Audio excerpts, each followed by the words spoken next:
Welcome to Conversations with K and J. We're your hosts, Kayla and Janae. And here we talk about love, life, and lessons learned.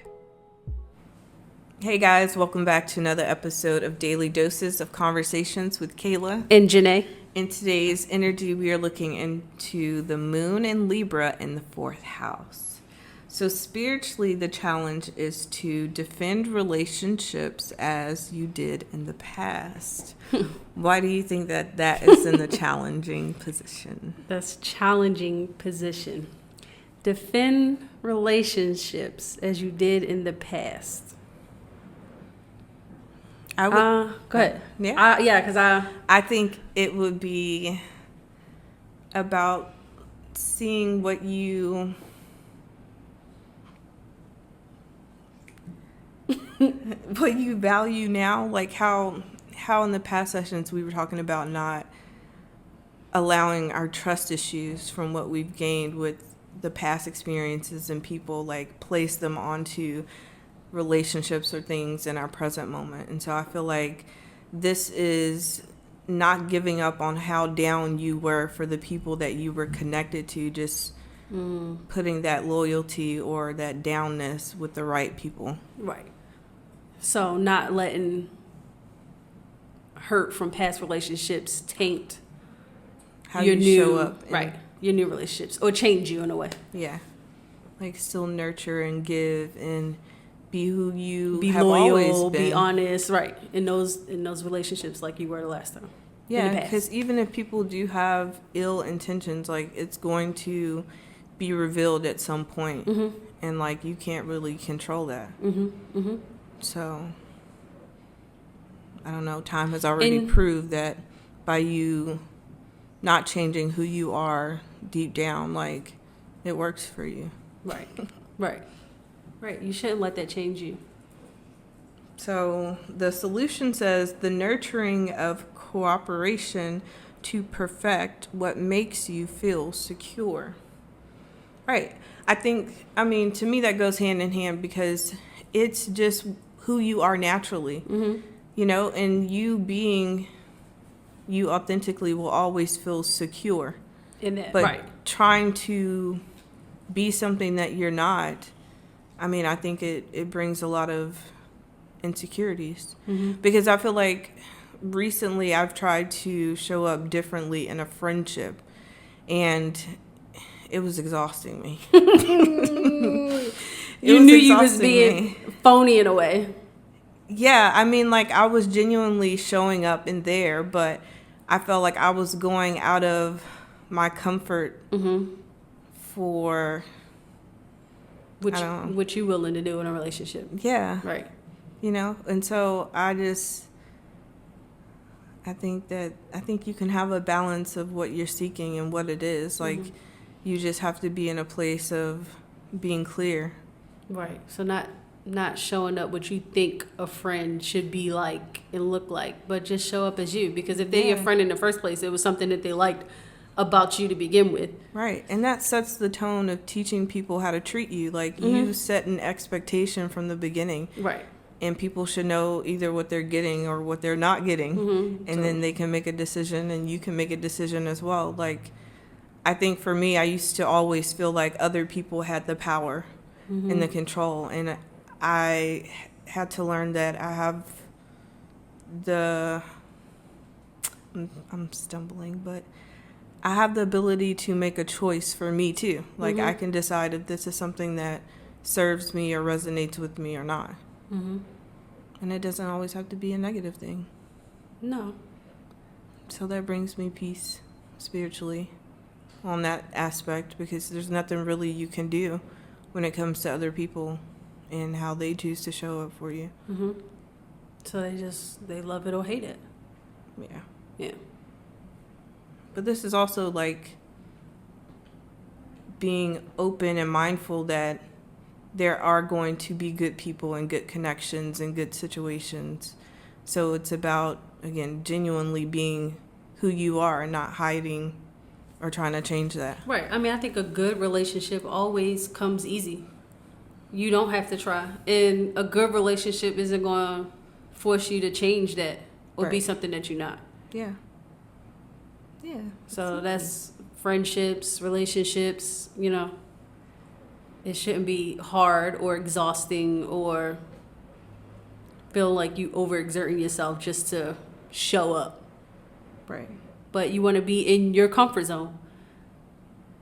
So, mentally, the challenge says accept the beauty of your home base or your family.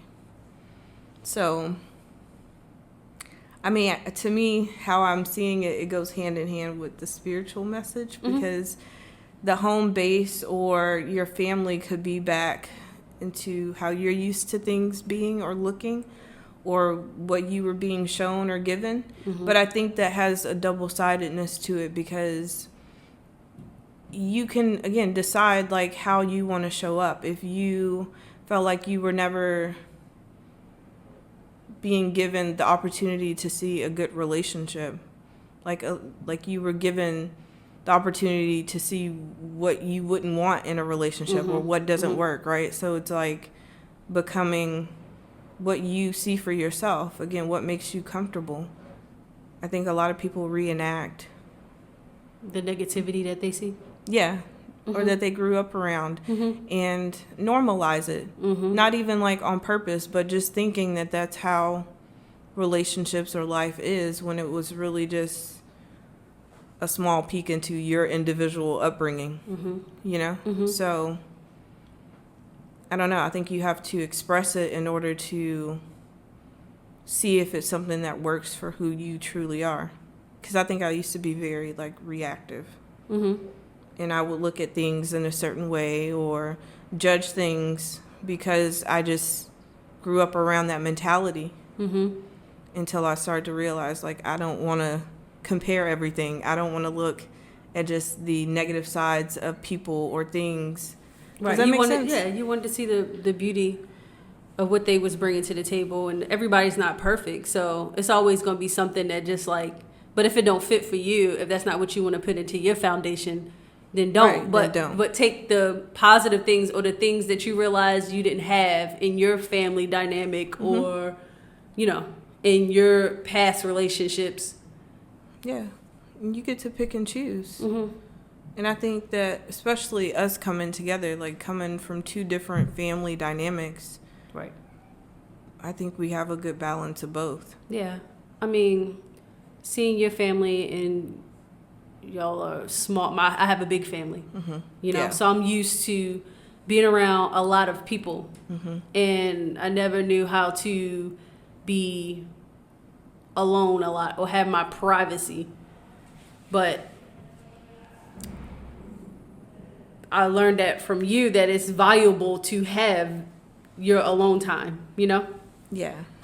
And you've definitely showed me how to be around more people, be more sociable. Right. Because I think I was very irritable around a lot A of group people. of people. Yeah. But that was also within me feeling like I always had to be or show up as like something that wasn't me. Not that I was ever like fake, but it was still the trying to be so put together. Right. Right. I think you so used to being alone that you kind of have like this resting bitch face, I guess. And people may take it as if like you want to be antisocial, you don't want to be part of the group, but you're just so used to like sitting in your silence. But I don't. What do you mean? I don't want to be a part of the group. Right. I mean, I think the rest of the bitch face works for me, but I think it is also like off-putting. It doesn't. I get what you're saying. It's not as like open and welcoming. Right. Yeah, I used to always get told that in cheerleading in college. Like, do you ever smile? Right. No. Your family has a sense of seriousness, and my family just joke all day. Yeah. Like, That's so the I don't biggest know how to thing. be Like, serious. laughing, joking, that was Yeah. not a thing. But see, I don't know how to be serious in serious moments. Like, I'll Yeah. make a joke out of it, and you know. Okay. No, I get it. So yeah, I mean, we have our serious moments, we have our joking moments. Right. So we've just found the beauty in both of those and combined it with ours, like who we are, our Right. relationship. So I think that is only a challenge when you cannot mentally like give yourself the permission to pick and choose what's for you and what you have just either been carrying on because it's been taught or learned, or maybe you're not seeing in a balanced perspective. Because I think that could be it at times too. Like, before meeting someone like you or your family, I probably would have had my own like prejudges of what that consisted of, right? And then, I mean, even for you, looking at me, like, we grew up in the church where you're Christians and go to church every Sunday, Monday, Wednesday, Friday, you know? So you could have had your pre-assumptions of what that could have been, but getting to know it and understand it. Yeah. Yeah, my family can come off maybe, like, disrespectful, goofy. Yeah, I wouldn't say disrespectful. Like, I would just say, like, very free. Yeah, free. Yeah. Yeah. But I would have looked at your family as, like, uptight. Yeah, but that's the truth. Like, stiff. Yeah. Yes. Like, yeah, so it's a different dynamic. Yeah. Okay. So that's what I'm saying. Like, I think initially you got to push past your surface level assumptions of things, because the more I got to know you, like, you be knowing. You know a lot more stuff than I learned in church. And the more I got to know you, you funny. You funny as hell. Else, yeah, huh? she just got dry humor, and she just you don't see it. Right. So you just find the beauty. Find the beauty in it. Okay. So the solution. Just staring at me. Solution says feelings caused by decisions about support. Right. So that's all within how you feel like people and things will show up for you based off of how you interact or show up within it. And that's what I meant, like, earlier when I said, like, trying to be so put together. In Texas, being put together with, like, your clothes on and looking the part got you a little more respect in the store or, like, out. Right. You know? I don't know how else to explain that. So for me to decide, like, I don't have to put on a whole outfit and do makeup and hair just to go to Walmart. Right. Made me feel self-conscious in the beginning because it made me feel like people were judging me based off of my downness. Right. Does that make sense? So, I mean, that was a surface level example, but that applies to, like, relationships as well. When you feel like you're not showing up or being who other people expect you to be or what you think they need from you, you feel like they're going to treat you different. Yeah. Right. You feel like that support is not going to be there. So that's the mental trap. That's the challenge that makes you, again, feel like you don't have the ability to pick and choose what's for you and what's not for you. Right. So if you're not a people pleaser, then those people are not going to, like, want to keep you around. Right. If you decide, well, now I start speaking up and saying, like, no. And then, you know, like, you go around them and you tell somebody no, that they're going to want to, like, chop your head off. And it's just like, then you have to choose, am I really going to be true to myself, or am I going to, like, walk on P's and Q's so, like, I don't make this person upset? Right. When, just like any other session, it'll be more clarity for you to know who's for you and who's not for you. So I think there's purpose in purposely being you. Yeah. Yeah. Yeah, you'll get the support that you genuinely want. You don't want no fake support. So you're just going to get something that's authentic. If you show up as you, you're going to attract the people that's for you, and they're going to support you in the way that you deserve. Okay. So physically, the challenge says, let your feelings tell you how to do it with your partners and do what makes you feel secure. All right, so that's like trusting yourself, trusting your intuition.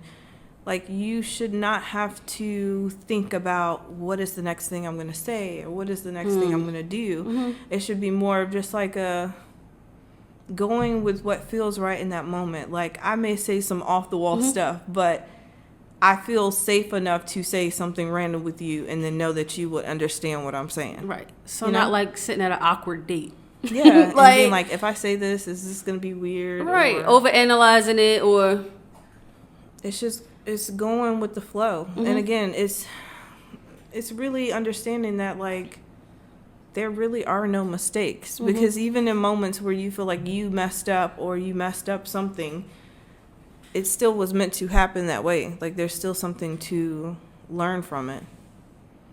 Unless you, like, keep doing the same mistakes. Does that make sense? Yeah. Or not really? Yeah, no, it makes sense. You got this confused look. What you mean? Like, elaborate on You that. gonna say yeah? Okay. Well, because I think I know. I think I know what you're saying, but Well, what did she get? you said I guess it's pretty much saying not being scared to make mistakes, not being scared to come so, off as like, awkward or come off a certain way, because you either will learn from it or be accepted for it. Yeah. Yeah. Yeah. Now, but the downside was it's gonna keep repeating if you keep making the same mistakes. Like, if you accidentally say something that was offensive, Right. I was thinking, right. you have the opportunity to learn from that moment and correct it. But if it's something that continues, then it means like you're not getting it. You're not getting it. No, Right. then the problem does become you. Right. You are the bad You person. are- right. Right. But yeah, ideally in a high vibration, it would be how you broke it down. You either make a mistake and it's gonna lead you wherever you're supposed to be. It's like randomly recording yourself in an emotional moment and you thinking that it's gonna come off as like, but it'll be the one message that somebody needed and you'll get a lot of support from it. resonates. Right. It goes viral from you just being real in that moment. Yeah. Right. In this day and age, that's how most things happen. Or people get online and say something offensive and they go viral for being an asshole. Like, Yeah. And again, if it ends in a negative way, it's still something to be learned from that. Yeah. So never getting too caught up in things, because as long as you're being mindful and, again, course correcting along the way, you should be good to go. but I mean, if that's your true colors, also show that, because Well, that's what I'm saying. If you say some nasty, ugly shit and then the people around you agree, then I think you've met your match. Right. Like, I think you're where you're supposed to be. and if you're in a moment of realness and you say some nasty, ugly shit, then that just means you just a nasty, ugly person, and you gotta accept that Right. too. Like, you just got Well, that's what I meant. a The nasty way of ugly thinking. people will accept that, and then the people Right. who are not will be like, that's Right. not cool. Right. And then it'll be like, oh, well, I don't want to be with them because they can always Right. tell me, like, I'm wrong. It's like Trump. Like, you got Trump supporters and then you don't. Like, Yeah. but that just shows you gonna have there's If you seeking peace, you're going to need to know what side of things you're on. there's somebody for everybody. For sure. For sure. You can find your group. You can find your community You can of find support. It. That's you can what- find it. So don't think that you are quirky or weird or, I don't know, offensive in a way. You'll find your group of people. This world is crazy and there's all type of like things you can All be a type part of. Everything. Everything. Yeah. I really Anything. didn't know. Like, just growing up, I had regular life and dance life. And then when I got on the internet, I was like, wow, it's a whole spiritual community. The whole spiritual. Wow, it's a whole anime community. Right. K-pop. It's just like anything. The list continues. Right, you can be a horse, the horse community. You want to dress up as a horse right. and jump over some stables, like They got it. do it. It's there. You got support. You got support. Right. Now, the past people may not support you in it, but hey, that's the beauty of like meeting new people and Growing. yeah, and being you and being authentic. So, I don't know. So, All you little horsies can gather together Giddy up. and be horses if you want to be, like whatever Yeah. floats your boat. yeah. Yeah, we just became people that's talking about God every day. Right. Me and you, we talk, our conversations aren't awkward. We may talk about some woo-woo, off-the-wall stuff, but, like, Well, I think I've it would met only my sound match. woo-woo to people that don't understand it. Right. But And even our community right here, like, we Right. may say some off-the-wall. right, y'all obviously get it. Y'all keep coming back, so Right. okay. So we found our group. We found our people. Okay, so the solution says reactions resulting from the fairness shown by your home base or family.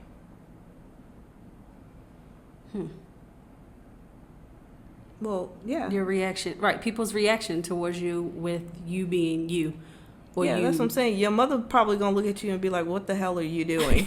Right? Why you dressed up like that? But that horse? friend is gonna be like, "That's the most amazing thing ever. I want one." Right. You know? Right. And then that would completely surprise you and change Right. you because it would be like, shit. But you can see the fairness in that too. It's like it's a different time, you know, from your mother to your friend, to try to see things in a positive light from your family and understand each other. You understand why someone, an older generation, would be like, this new generation is on some wild stuff, Yeah. and that's fair. But you're not alone in it either. Right. So That was good. yeah, Good conclusion. thanks. That's the moon in Libra in the 4th house. That's what we're dealing with. So how do you show up? How do you want to show up? How do you show up for the people that matter to you? Or how you've been showing up, Yeah. and continue to show up in that way if it's working for you. Now, if you ain't got nobody surrounding you, Then maybe it's the way yourself. you showing up needs to change, and that's okay too. But you got to show up for yourself first. Yeah, Because there's no way you can just go and be real in front of somebody if you're not even real with yourself. right. You know? Don't try to be real and then you end up all awkward because you did something you didn't even know you do. Right. Like snort or something, like, you know? You're like, damn, I didn't even know I could do that. But you ain't never made yourself laugh. Right. Well, maybe maybe you need to go somewhere and make you laugh hard till you snort. Yeah, because I have to admit, like, laughing was something I wasn't used to when I met you, so I always felt like Right. really self-conscious about it. Like, ooh, And you I have a noticed weird that. laugh. Remember, I told you, like, what, did anybody ever make you laugh? And No. she was like, Have you ever been happy? right. Have you ever laughed in your relationships? And she was like, no. Like, that's. No. And that came off as a little weird, but then I understand why. You know. Yeah, but it's also something I never even thought about until you asked me, like, was I laughing with any? Right. Because I can No. see your moments of, like, laughter. No. And you just, you do things and make noises that I'm not used to seeing you. So I know when you just, Noises. well, I just know when you are Yeah. in that In that place. place, right? Yeah, yeah. This So I'm happy session I could had give you me that. in this place. I'm happy I could give you Yeah. that laughter. Right. Don't you Yeah. like my straight upness? My uptightness? Yeah, I do. Yeah, because, I mean, the positive side of your uptightness is it makes me feel mature. Like, I'm grown, everything ain't fucking Yeah. laughs and jokes sometimes. Yeah, you're not that, like, jokey. No, I'm not that damn goofy, but No. I'm just saying. But yeah. It gives me Yeah, a there sense of can be maturity. moments when it's like, oh yeah, you want to laugh right now? Right. Right. Yeah. Okay. All right. Well, we hope that helped you guys. Thank you so much for tuning in, and we will talk to you in our next one. Bye.